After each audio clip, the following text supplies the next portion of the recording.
Hoje contamos com a presença de Marcelo Ceneda para nos falar sobre Bem-aventurados os aflitos. Uma incrível história de amor é o título da mensagem que veremos.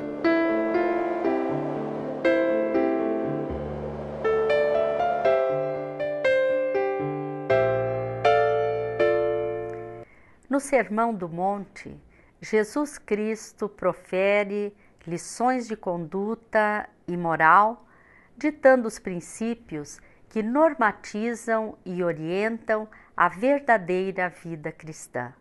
Nele, Jesus ensina que aquilo que muitas vezes é tido por ruim, por desagradável, diante de Deus é o que realmente vai nos levar a verdadeira felicidade. Bem-aventurados os que choram, pois que serão consolados. Bem-aventurados os famintos e sequiosos de justiça, pois que serão saciados. Bem-aventurados os que sofrem perseguição pela justiça, pois que deles é o reino dos céus. São Mateus 5, 4, 6 e 10. Marcelo Ceneda está conosco e vamos conversar sobre Bem-aventurados os aflitos. Mas antes disso, vamos ver o Momento Espírita.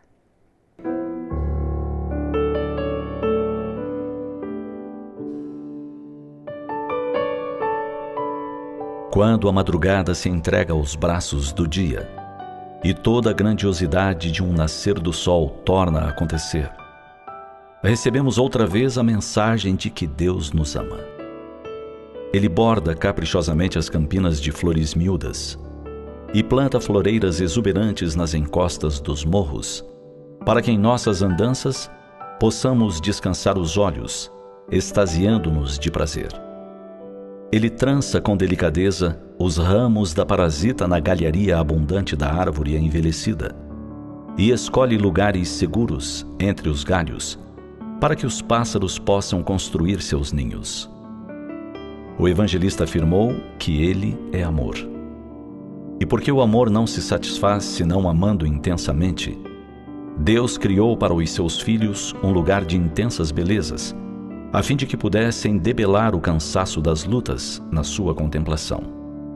Por isso, idealizou para as noites um extraordinário sistema de iluminação, sofisticado e único, onde abundam sóis de variadas grandezas, de brilhos e cores diversificadas, dispersos no espaço, a distâncias fabulosas uns dos outros, brilhando todos. Para o encanto dos ouvidos humanos, concedeu vozes às cachoeiras, a fim de que se unissem ao cantarolar dos riachos e das fontes, criando harmonias. Na garganta dos pássaros, dispôs instrumentos sonoros, para que, abrindo os bicos, fizessem vibrar suas gargantas, compondo sinfonias em pleno palco da natureza. Para atender à fome dos homens, ele criou um mercado inigualável, abundante, diferente em cada recanto do globo. Para os homens altos, colocou frutos saborosos, pendentes de ramos. E para as crianças, esparramou-os em plantas rasteiras, estimulando a uns e outras se servirem de ambos, no compasso da ajuda mútua e da fraternidade. Em sua perfeição, Deus estabeleceu a noite e o dia, as alternâncias de frio e calor, as alegrias do sol e as lágrimas das chuvas. Deu ao homem as mais amplas possibilidades de engenhosidade, a fim de que ele vencesse a gravidade e se lançasse ao espaço, descobrindo a grandeza do universo e a pequenez do seu próprio lar. Também condições para que descesse às profundezas dos oceanos, das grutas e cavernas, para descobrir a infinidade das formas de vida. Analista dos sistemas mais complexos, Deus teve o cuidado de criar a maquinaria humana de tal forma aprimorada que pode realizar coisas inimagináveis. Da mesma forma que se agiganta na expressão da arte, da dança, tem a capacidade de se adaptar às situações mais adversas e sobreviver. Enfim, Deus ama de tal forma as suas criaturas que, sem lhes cobrar nada, lhes fornece o mais extraordinário plano de saúde. Um plano de saúde sem carência, sem restrições, sem cotas específicas de utilização. Um plano de saúde que lhes garante vida inesgotável pelos séculos dos séculos. Um extraordinário legado que se chama imortalidade.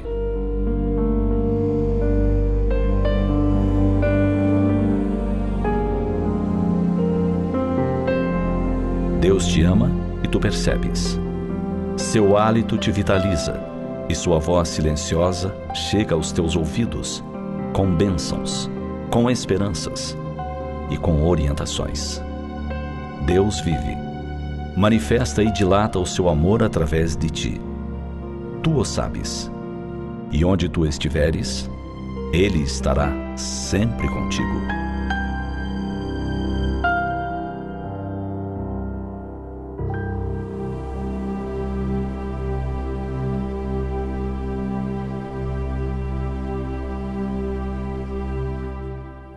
Acabamos de ver a mensagem Uma Incrível História de Amor. Esta mensagem está no CD Momento Espírita, número 22, que é produzido pela Federação Espírita do Paraná. Agora vamos conversar com Marcelo Ceneda, que é professor na Universidade Estadual de Londrina e presidente da Sociedade Espírita Meimei, também em Londrina. Vamos conversar sobre o tema Bem-aventurados os aflitos. Marcelo, é com muita alegria que nós te recebemos no programa. No capítulo 5 do Evangelho segundo o Espiritismo, encontramos São Mateus tendo registrado: Bem-aventurados os aflitos, pois eles serão consolados. Como pode haver bem-aventurança na aflição? Olá, Ivone. É uma alegria muito grande estar aqui. O primeiro aspecto que nós temos que considerar é que é muito melhor nós estarmos padecendo uma aflição do que estarmos causando uma aflição. Então, o primeiro aspecto é nós compreendermos que se estamos passando por algum sofrimento, nós estamos colhendo os espinhos semeados lá atrás. Muito pior seria se estivéssemos agora semeando aflições. Então nós já podemos ter uma serenidade quando atravessamos uma dificuldade de considerar que não estamos mais causando sofrimentos aos demais e estamos colhendo a parte que nos cabe. Um aspecto muito importante é que, em geral, o que nos faz aumentar o nosso padecimento é a situação de nos colocarmos como vítimas. Essa sensação de estarmos sendo vítimas é que nos deixa muito deprimidos, muito desgastados com a situação. Mas perante as leis divinas não existem vítimas. Cada qual é responsável pelos seus atos e nós estamos colhendo as reações das ações praticadas.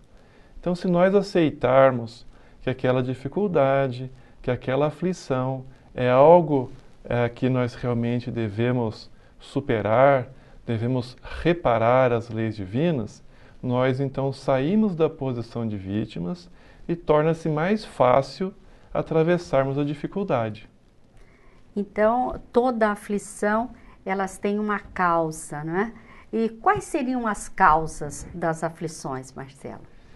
Neste capítulo do Evangelho, nós vamos encontrar então as referências às causas atuais e às causas anteriores das aflições. E é interessante porque assim que nós iniciamos o nosso conhecimento na doutrina espírita, nós somos muitas vezes tentados a querer reportar todas as nossas aflições às encarnações anteriores.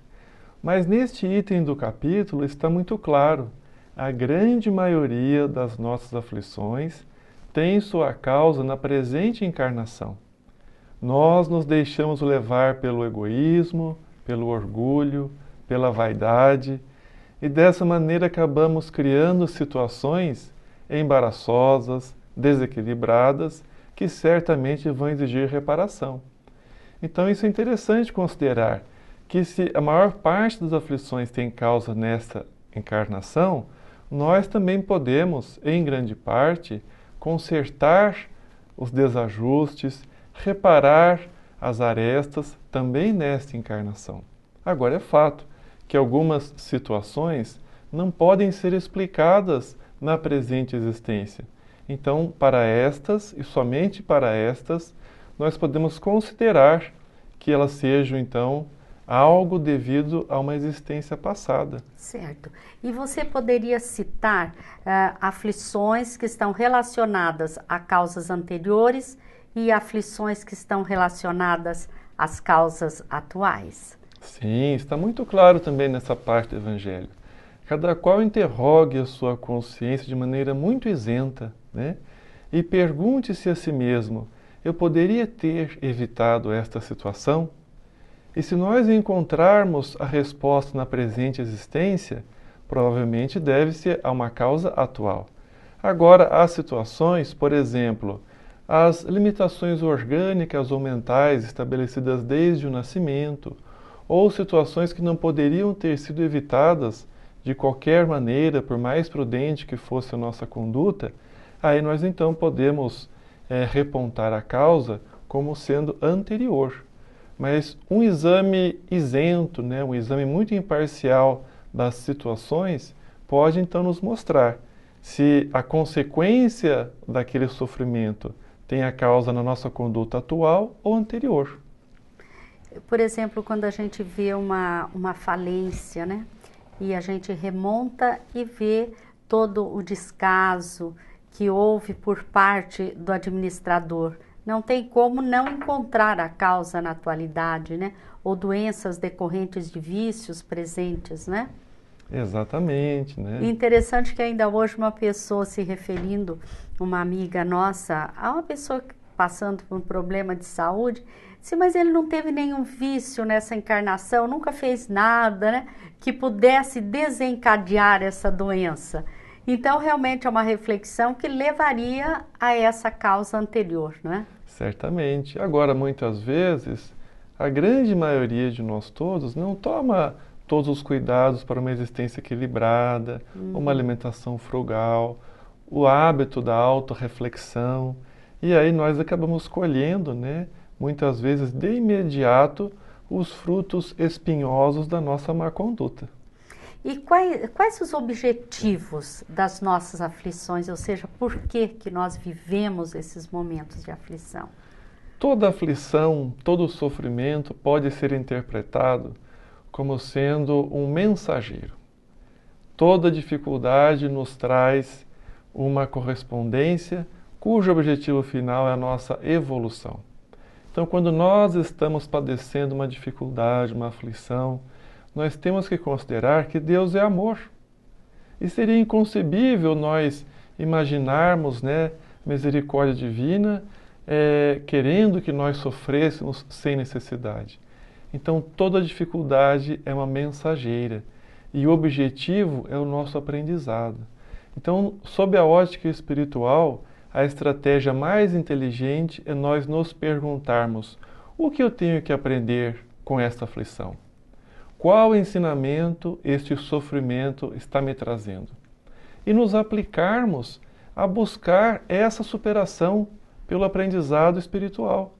Porque no instante em que nós alcançarmos a superação, que nós aprendermos a lição, o sofrimento em si deixa de ser necessário. Pode ser que a situação ainda permaneça por um tempo, maior ou menor, mas o objetivo foi atingido. E o sofrimento nos visita quando nós não aproveitamos os convites que Deus nos envia. Então, quando nós, pela nossa incúria, pela nossa vaidade, deixamos de colher os convites ofertados amorosamente pela vida, aí a única opção que a espiritualidade tem para que nós nos movamos adiante é a dor, é o sofrimento. Mas ao invés de nós nos revoltarmos, vamos nos perguntar: o que eu tenho que aprender? Seja uma dor física, seja uma dor psicológica, seja uma dificuldade financeira, e vamos nos examinar como nós costumamos examinar os outros. Porque, em geral, quando examinamos as atitudes alheias, nós somos muito rigorosos. Então, vamos nos examinar com o mesmo rigor. E vamos perceber: eu poderia ter evitado esta dor, este sofrimento, se tivesse agido assim ou daquela maneira.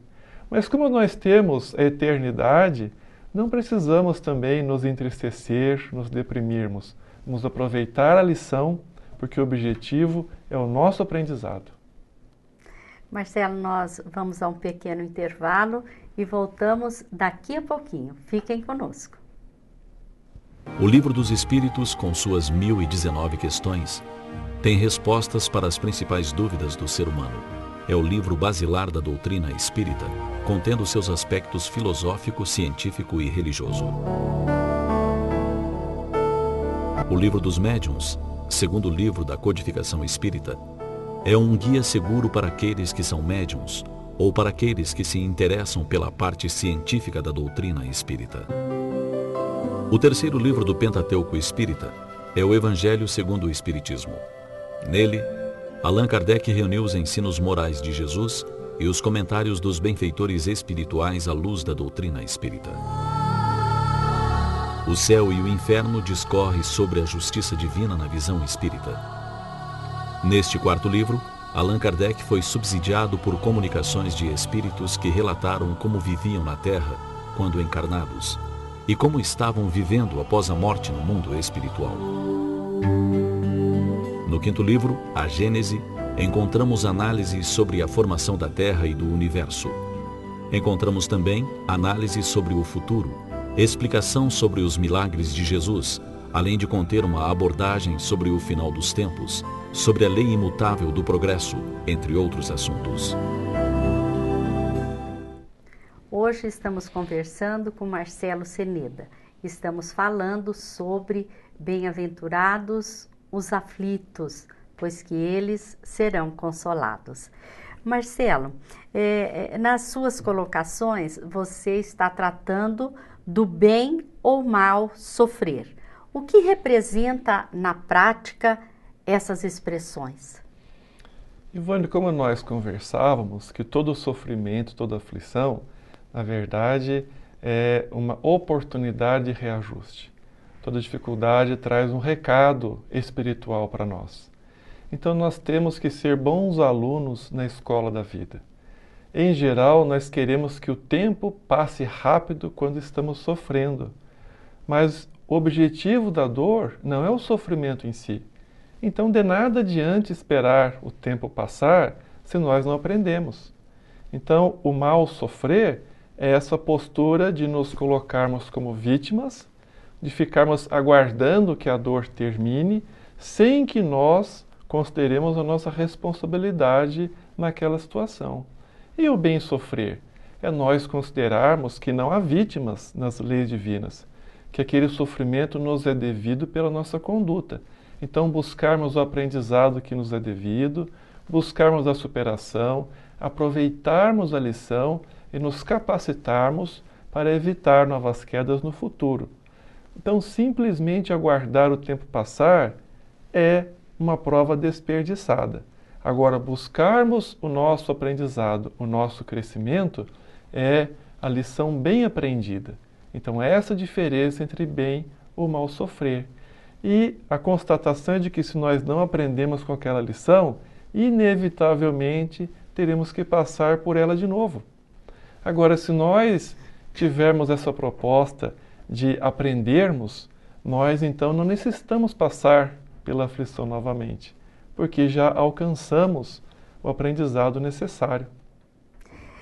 Existem as causas anteriores. Então, haveria uma certa programação de sofrimento para a atual encarnação. Vamos colocar dessa forma. É possível evitar um sofrimento que foi programado em função de causas anteriores? Certamente. E esse é um dos aspectos mais maravilhosos, né, que nós estudamos na doutrina espírita, porque a justiça divina se chama amor. Então, os sofrimentos que nos são programados têm como única proposta fazer com que nós aprendamos. Agora, nós podemos ouvir o convite do amor antes que a dor nos visite. Então, nós podemos ter na nossa trajetória esta ou aquela situação mais difícil que vai nos trazer o aprendizado necessário. Mas se antes daquela prova nós nos comprometemos com a nossa autoavaliação, com a caridade, com o estudo, com as orações constantes, com a prática do bem, nós vamos granjeando méritos, assistência espiritual elevada e muitas vezes aquele aprendizado já vai nos sendo proporcionado no exercício da caridade. E nós podemos perfeitamente superarmos aquele período ou aquela temporada sem passar pela prova, porque já alcançamos o aprendizado que nos estava proposto. Então nós podemos dizer que existe algo de bom nas aflições, Marcelo? Certamente. As aflições representam a nossa oportunidade de redenção. As aflições existem simplesmente para que nós cresçamos como espíritos imortais na jornada evolutiva que é infinita. O que nós precisamos é sair da posição de vítimas, porque essa é uma posição contraproducente, porque nós não nos vemos como responsáveis pela dificuldade. Nós transferimos para Deus, para a família, para a sociedade, um compromisso que em verdade é nosso. Então, quando nós compreendemos que as aflições nos são aprendizados pessoais, aí alcançaremos então, como nos disse o Cristo, a consolação, porque aprenderemos a lição e estaremos então moralmente melhores. O que você diria para as pessoas que estão vivendo assim momentos muito aflitivos? Olha, o primeiro aspecto é lembrar que Deus é amor. Se nós lembrarmos disso, nós vamos considerar que aquela aflição não é um castigo. E vamos também precisar ter humildade para nos examinarmos, para relacionarmos aquela dificuldade com alguma situação que nós mesmos causamos. Mas se Deus é amor, Ele também nos dá consolação. Então vamos evitar a revolta, evitar a desesperação e vamos orar, né? De alma limpa, de alma serena, dizendo: meu Deus, eu estou passando essa aflição que está sendo muito grande para mim. Dai-me força, Senhor, para que eu possa aprender o que for necessário, para que eu possa me tornar uma pessoa melhor, para que eu possa ser útil à sociedade, para que eu possa minimizar este fardo através do amor, da caridade. E lembrar muito que a felicidade que nós queremos é medida na felicidade que nós proporcionamos. Então essa é a mensagem que eu considero oportuna.